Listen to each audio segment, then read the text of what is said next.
2015 has been a record year for mergers and acquisitions, headlined by the $160 billion deal between drug makers Pfizer and Allergan. The deal facing scrutiny over concerns that Pfizer is moving its headquarters overseas, mostly because it wants a lower tax rate. Joining us right now in a Fox Business exclusive is Allergan CEO Brent Saunders. Brent, great to have you on the program. Thank you so much. And when you first sat down, I mentioned that Forbes magazine cover when you were featured prominently. And it basically said you were the guy to watch in healthcare. It absolutely turned out to be true. Congratulations. Yeah, thank you. It's been a good year. When does this deal close? We think in the second half of 2016, perhaps on the earlier side, but we still have to get through the antitrust regulators and go through the consult process with them to get a better sense of timing. Is this about taxes? It isn't. It's actually taxes are a component. I see everyone smiling, but it really is about creating a growth innovator in the pharmaceutical space. This will be the biggest biopharmaceutical company in the world with the biggest R&D budget in the world, and being able to deliver medicines and cures to patients around the world. And so when you look at what this industry is going through, the consolidation in this industry, this really powers up the new Pfizer to be the leader for the foreseeable future in driving growth. Does it get any better than this? Mixing Viagra with Botox, the two hottest selling drugs? The stiffness champion. See, I told you there are a lot of jokes on that. The stiffness champion. I love it. I'm not saying anything. Where are you going to be headquartered? So our headquarters will be in Dublin, Ireland, which is where Allergan is headquartered today. So it is a tax dodge, basically. Well, it isn't. We are not a mailbox in Ireland. We combined company will have roughly 5,000 employees in Ireland. We will be one of the largest private employers in Ireland. I love Dublin. I was just there. There's two pubs for every three stores. But I mean, you went there to beat U.S. taxes, though. Well, he's already there. Well, Pfizer to be fair, we are already Pfizer's there, an American and we company. pay.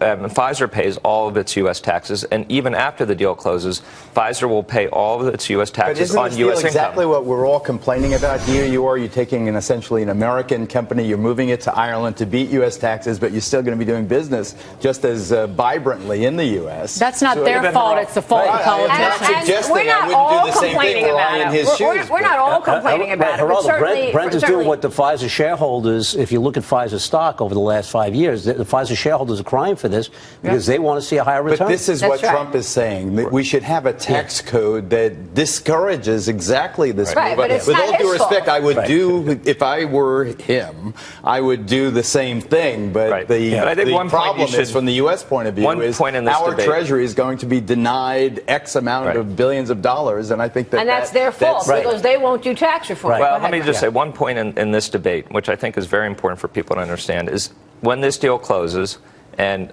Pfizer becomes Pfizer PLC, headquartered in Dublin, we will have 40,000 employees in the U.S. We will spend the vast majority of our $9 billion of R&D in the United States, and we won't avoid any U.S. taxes. What we will not have to do is pay double tax on foreign earnings back in the United States. And why should you pay double tax? In fact, no one does. They hoard the cash offshore. Exactly. So we're not giving up anything. It's the Secretary of the Treasury. How could I discourage this move? Go ahead, Well, I will ask him that in a question.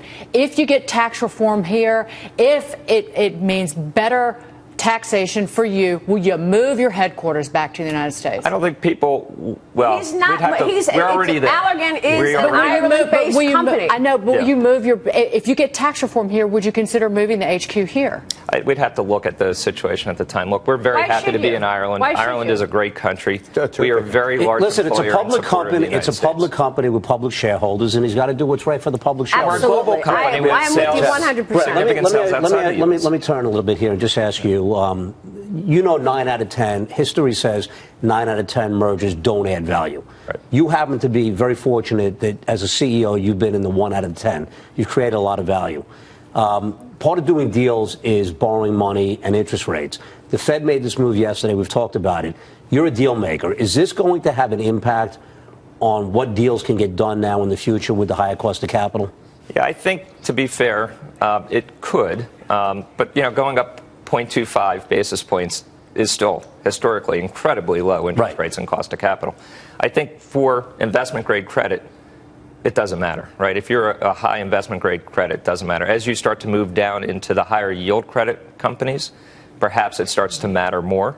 And the lower down you go, the harder it is, because access to capital will become a problem, not just cost of capital. So companies like Allergan, companies like Pfizer with very strong credit, we're fine. So Brent, what's in the pipeline? Tell us about the pipeline. Tell us where growth comes from once you are the largest pharmaceutical company in the world. Yes, we have a lot of exciting opportunities in the pipeline. The ones I get most excited about are the ones in oncology, particularly immuno-oncology, where we're looking at a lot of products that could be game-changing for people suffering with cancer, potentially even cures over time. Where specifically the cancer? What kind of cancers? Well, Pfizer is looking at combinations in a variety of different indications. Some very tough-to-treat cancers. Melanoma, across the board. They're looking at, I would say, perhaps close to a dozen different areas, and really some hard-to-treat ones.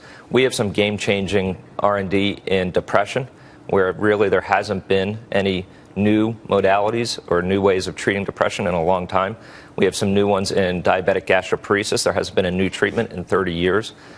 We have some new areas in our aesthetic portfolio as well. And, it's a really exciting time. Our portfolio combined is about 100 mid to late stage programs. Were you happy that creepy guy got charged with fraud that jacked the price Martin. up to $700? Yeah, right. He got arrested this morning. I think. How do you feel about people that do that kind of stuff? Yeah, I mean that's the market. He's got shareholders. I think the collateral damage is what's problematic, right? There are always bad actors and people pushing the limit in every industry: banking, pharmaceuticals, telecommunications, you name it. What happens in our industry, because we have a social contract to invest in R&D, to solve for unmet need, to cure people of disease, you get these guys that trade on the outskirts that really do make you all look bad. And you get collateral damage. You get the politicians that try to cast a wide stone across the entire industry. But look, 99% of this industry comes to work every day trying to do good things and to cure disease and to solve healthcare There must crises. be something else you could stiffen up. It should be, but you're right, because when you see a profiteer, that puts a face on the whole industry, unfortunately. All right, so when you get these two companies together, and you said it probably middle of next year,